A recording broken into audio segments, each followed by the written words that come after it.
Thutha wa mũcemanio wa keheri-inĩ, atongoria ya ngwatanĩro ya arutani ya KUPPET rũhonge rwa ithũĩro rĩa bũrũri meyumĩrĩtie kuorota thirikari nĩ ũndũ wa maũndũ matiganĩte marĩa kũringana nao marahinyĩrĩria mĩrutĩre ya wĩra ya arutani. Ũrĩa ũramararaka mũno nĩ gũcerithĩrio kwa marĩhi ma arutani arĩa marutire wĩra wa kũmaka kĩgeranio gĩa KCSE kĩa mwaka wa 2020 kuona gũkinyĩria rĩu kũrĩ nao matarĩ maramũkĩra marĩhi macio. We are demanding that the cabinet secretary should use all his ways to ensure that our teachers are paid and paid immediately.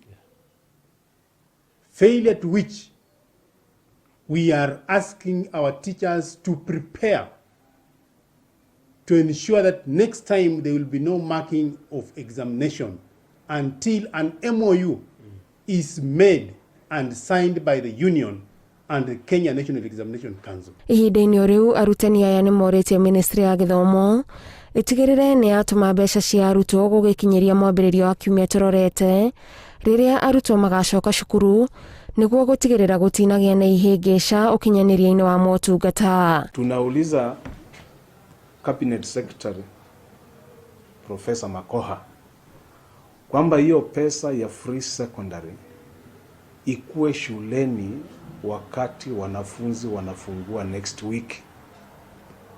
Ni kwamba sisi tumeona principals wakiumia sana.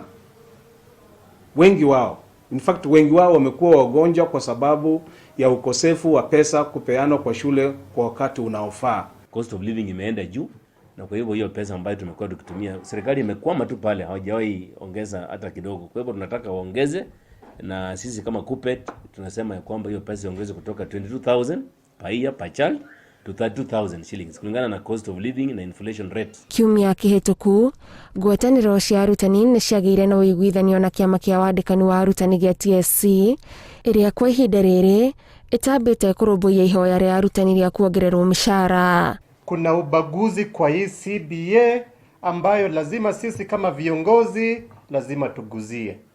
60% ya walimu hawatakuwa wanaenda for maternity ama paternity leave. Sasa imeonekana wazi kwamba hiyo CBA itakuwa na ubaguzi.